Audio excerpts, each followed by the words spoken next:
राधे राधे दोस्तों, फिर एक नई कहानी लेकर आई हूँ। भाइयों ने खाया बहन का मांस। हमारे चैनल पर नए हैं तो चैनल को सब्सक्राइब कीजिए, लाइक कीजिए और शेयर कीजिए। बहुत पुराने ज़माने की बात है। एक गांव में परिवार रहता था। उसमें 7 लड़के और एक लड़की थी। माता पिता जल्दी ही गुजर गए थे, तो बच्चों ने भी जल्दी ही अपनी जिम्मेदारी संभाल ली। शुरू में सबको गुजारा करने में काफ़ी परेशानी आई, लेकिन समय के चलते सब कुछ आसान होने लगा। उस समय समाज के पुरुषों का काम जंगली जानवरों का शिकार करना और औरतों का काम सिर्फ घर के कामकाज करना और बच्चों को संभालना होता था। 7 भाई और एक बहन बड़े प्रेम से मिलजुल कर रहते थे। दिन निकलते ही सातों शिकार के लिए निकल जाते थे और बहन सबके लिए खाना पकाती थी और घर के कामकाज करती थी। भाई जब जंगल से वापस आते तो साथ में बड़े बड़े जानवर, पक्षी आदि को मार कर लाते। बहन उसके मांस को बड़े चाव से पकाती और सब भोजन करके तृप्त का अनुभव करते। ऐसे ही दिन गुजरने लगे। एक दिन की बात है, सातों भाई जंगल को गए थे। शाम होने चली थी। बहन सबके लिए खाना बना रही थी।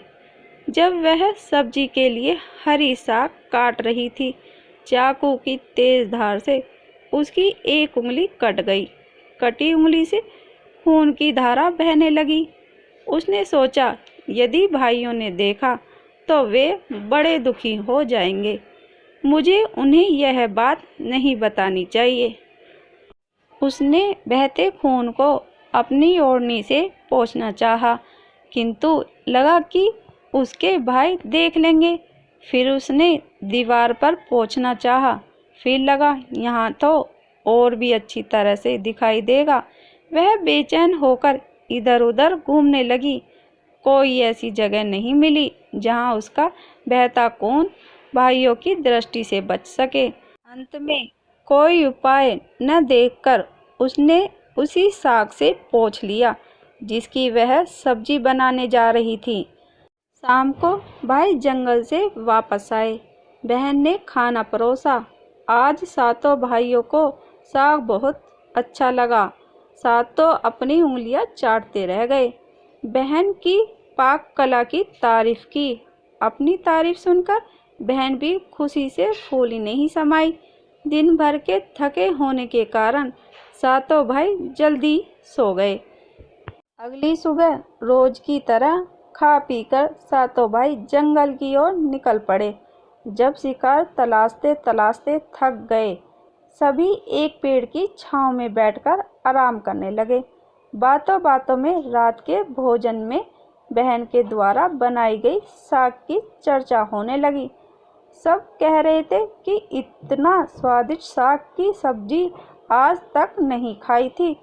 सबने तय किया कि आज इसके बारे में बहन से जरूर पूछेंगे और जान लेंगे कि साग में उसने क्या क्या मिलाया था। शाम को सातों भाइयों ने दोबारा बहन की पाक कुशलता की तारीफ करते हुए पूछा, प्यारी बहन, कल रात के साग में तुमने क्या क्या मिलाया था? बहन बताना नहीं चाहती थी। वह सोच रही थी कि अगर उन्हें पता चला कि उसकी उंगली कट गई है तो सभी बहुत दुखी हो जाएंगे। इसलिए उसने जवाब में कहा, कुछ नहीं। बड़े भाई ने कहा, प्यारी बहना, तुम्हें बताना ही पड़ेगा। मैं जानना चाहता हूँ कि हमारी बहन ने इतना स्वादिष्ट साग कैसे बनाया। तुम्हें मेरी कसम है। बड़े भाई का सब सम्मान करते थे। बहन को सच बोलना ही पड़ा। उसने धीरे धीरे सारी बात बताते हुए कहा, बस इतना ही, अपना खून मिला दिया था और ज़्यादा कुछ नहीं। यह सुनकर 6 भाइयों के मन में एक कुटिल ख्याल आने लगा। वे सोचने लगे, इसके खून की चंद बूंदें इतनी स्वादिष्ट हैं तो इसका मांस कितना स्वादिष्ट होगा। रात के खाने के बाद सातों भाई सोने के लिए गए। सातों में फिर उसी बात की चर्चा छिड़ गई। बड़ा भाई कहने लगा, अरे खून की कुछ बूंदें इतनी स्वादिष्ट हैं तो शरीर का मांस कितना स्वादिष्ट होगा। सबने बड़े भाई की बात में हाँ में हाँ मिलाई। अगले दिन शिकार के लिए जाते समय सातों भाइयों ने यह योजना बनाई कि बहन को मारकर उसका मांस बनाएंगे, खूब स्वादिष्ट होगा। सातवें भाई को अपने बड़े भाइयों की युक्ति बिल्कुल भी सही नहीं लगी। वह अपनी प्यारी बहन को बचाने के लिए बेचैन हो गया। वह खुलकर इसका विरोध नहीं कर सकता था, क्योंकि 6 भाई एक तरफ थे। शिकार करने के बाद सभी भाइयों ने मिलकर एक टीले पर बांस के फट्टों से बना चबूतरा का निर्माण किया। उनकी योजना यह थी कि बहन को फुसलाकर यहाँ लाएंगे, तीर मारकर उसकी हत्या करेंगे और उसका स्वादिष्ट मांस खाएंगे। अगले दिन बड़े भाई ने बहन से कहा, प्यारी बहन, तुम बड़ी हो गई हो और शादी के लायक हो गई हो। मैंने तुम्हारे लिए एक सुंदर से वर की तलाश की है। आज हम उसका घर देखने जाएंगे। तुम्हें भी सज संवर कर हमारे साथ चलना होगा। बहन शादी की बात से बहुत खुश हुई। तुरंत तैयार होकर भाइयों के साथ चलने लगी। चलते चलते वह थक गई। वह बड़े भाई से पूछने लगी, मेरा ससुराल अब कितना दूर है? बड़ा भाई बोला, बस अभी पहुंचने वाले हैं। दूर से दिखाई दे रहे टीले पर बने चांग को दिखाते हुए भाई बोला, वह देखो तुम्हारा ससुराल, जहां तुम राज करोगी। यह सुनकर बहन बहुत खुश हुई। चांग पर पहुंचते ही बड़े भाई ने अन्य भाइयों को बहन को चांग पर खड़ी करके रस्सी से बांस के खंभे के सहारे बांधने का आदेश दिया। सभी मिलकर फुर्ती से बहन को बांधने लगे। बहन असहाय थी। अपने सभी भाइयों को हत्यारों के रूप में देखकर बहन का हृदय हाहाकार करने लगा। वह ईश्वर को याद करते हुए कहने लगी, हे ईश्वर, अब तुम ही मेरा सहारा हो। मेरे सातों भाई मेरी हत्या करना चाहते हैं। इनमें से एक भी ऐसा नहीं है जिसके दिल में मेरे लिए दया और प्रेम है। अपने बहन की बातों से सातवां भाई पिघल गया। बहन की पुकार पर वह तड़प कर रह गया, पर 6 भाइयों का विरोध करने का साहस नहीं जुटा पाया। बहन को कठोरता से बांधने के बाद बड़े भाई ने सबको बारी बारी से उस पर बाण से प्रहार करने का आदेश दिया। बड़ा भाई हाथों में धनुष बाण लेकर जब प्रहार करने को तैयार हुआ, तब बहन भाई के सामने हाथ जोड़कर दुखी होकर गाने लगी, मारो मारो भैया छाती में लक्ष्य करके, भैया छाती में लक्ष्य करके, तुम्हारा तीर तुम्हारा धनुष जंगल को जाएगा भैया, मारो मारो भैया छाती में लक्ष्य करके। भाई ने कठोरता दिखाते हुए तीर चलाया, पर उसका निशाना चूक गया। इसके बाद दूसरा भाई तीर मारने को तैयार हुआ। बहन ने उसके आगे भी हाथ जोड़कर दुखी गीत गाया, उसका भी निशाना चूक गया। इसी तरह सभी भाइयों ने बारी बारी बहन की छाती को लक्ष्य करके तीर मारने की कोशिश की। बहन हर बार यह गीत दोहराती रही। 6 भाई लक्ष्य भेद करने में असफल रहे। अब 7वें भाई की बारी थी। 6 भाई उसे कहने लगे, पूरी ताकत से तीर चलाना, बहन को एक ही बार में ढेर कर देना। यदि तुम्हारा निशाना चूक गया तो तुम जिंदा नहीं बचोगे, हम सब मिलकर तुम्हें मार देंगे। बहन ने छोटे भाई की जान खतरे में पड़ते देखा। उसने अपनी जान न्यौछावर करके उसे बचाने का निश्चय किया। वह ईश्वर से प्रार्थना करने लगी, हे ईश्वर, मेरे भाई का तीर मेरी छाती को चीरने में सफल हो जाए। वह वही दुखी गीत गाने लगी, मारो मारो भैया छाती में लक्ष्य करके, भैया छाती में लक्ष्य करके। छोटे भाई ने तीर चलाया। उसका तीर बहन के हृदय पर जा लगा। वह दर्द से तड़प उठी। कुछ देर छटपटाने के बाद उसके प्राण निकल गए। अपनी कुटिल योजना सफल होने पर 6 भाई बहुत खुश हुए। सातों ने मिलकर मृत बहन का शरीर चांग से नीचे उतारा। 6 भाइयों ने मिलकर बहन के शरीर की बोटी बोटी काट डाली। बड़े भाई ने सातवें को जंगल से लकड़ी और पानी लाने का आदेश दिया। छोटा भाई पानी और लकड़ियों के साथ साथ कुछ मछली और केकड़े ले आया। वह अंदर ही अंदर बहुत दुखी था। उसके भाई बहन का मांस बड़े चाव से पका रहे थे।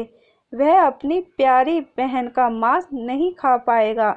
अगर नहीं खाया तो अन्य भाई उसे गाली देंगे। उनसे मांस बनवाते समय चुपके से अपने साथ लाई मछलियां और केकड़े को आग में दे दिया और अपना खाना जुगाड़ किया। चावल और मांस तैयार हो गया। जमीन पर केले के पत्ते बिछाकर उसमें सबके लिए खाना परोसा गया। छोटे भाई ने पहले ही अपने बैठने के स्थान पर एक छोटा गड्ढा खोदकर रखा था। उसने अपनी पत्तल में परोसे गए नर मांस को चुपके से गड्ढे में डाल दिया और मछली भात खाने लगा। अन्य भाई बहन की हड्डियां चबाने लगे। वह केकड़ा चबाने लगा।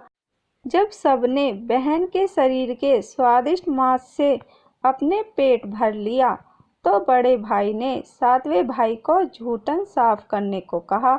उसने बहन की बची कुची हड्डियां और शरीर के अन्य भाग जैसे सिर, नाखून, पंजे आदि सभी इकट्ठा करके उसी गड्ढे में डाल दिए और मिट्टी से ढक दिए। कुछ समय बाद उस स्थान पर बांस का एक पौधा उग आया। धीरे धीरे वहां बांसों का झुरमुट बन गया।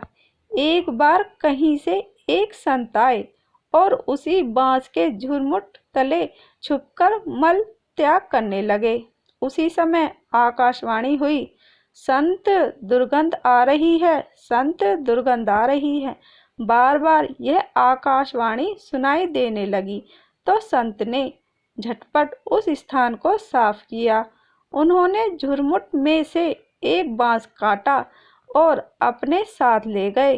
उस बांस से उन्होंने एक बांसुरी बनाई। वे उसे बजा बजा कर दिन भर लोगों के घर जाकर भिक्षा मांगते थे और बदले में खूब सारा उपदेश देते थे।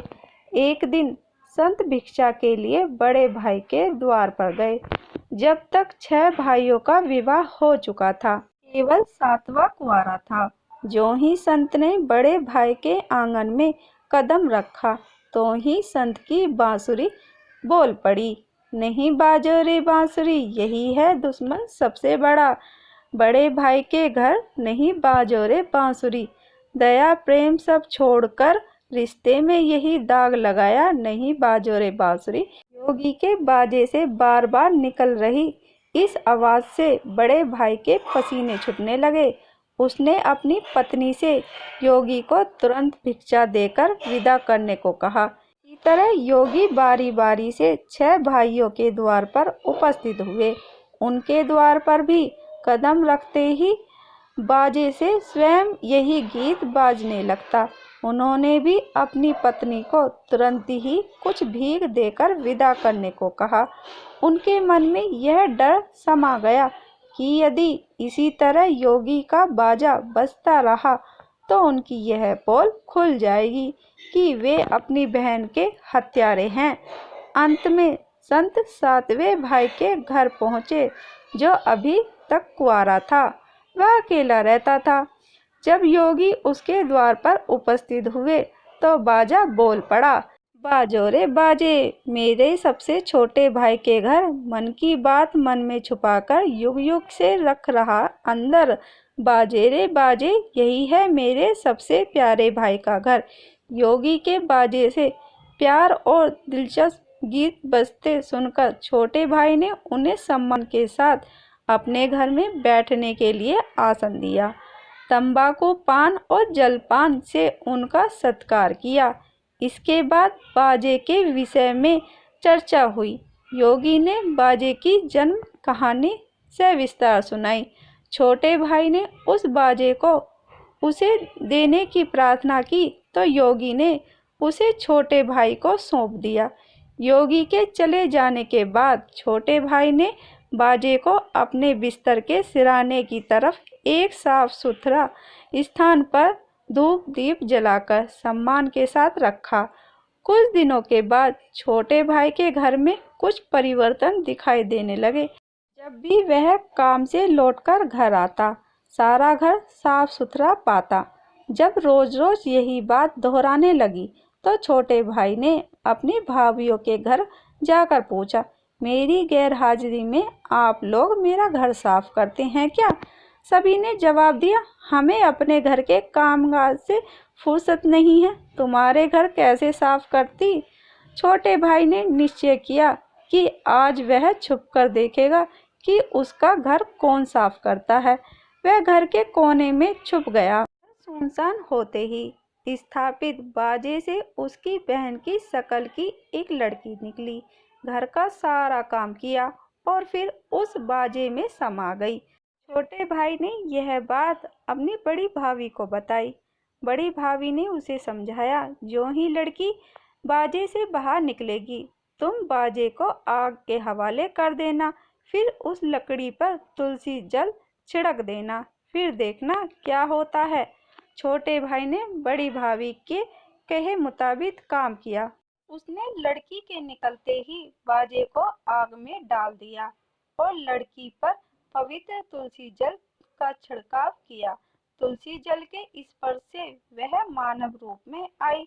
भाई ने देखा यह तो उसकी प्यारी बहन है। उसने अपनी बहन को गले से लगा लिया। उसके बाद दोनों भाई बहन बड़े प्रेम से जीवन बिताने लगे। उम्मीद करती हूँ ये कहानी आपको पसंद आई होगी। इस कहानी पर आपकी क्या राय है हमें कमेंट करके ज़रूर बताइए। कहानी पसंद आई हो तो प्लीज़ लाइक और शेयर करना बिल्कुल भी ना भूलिए और इस तरह की कहानी सुनने के लिए हमारे चैनल को सब्सक्राइब ज़रूर कीजिएगा। कहानी सुनने के लिए आपका बहुत बहुत धन्यवाद।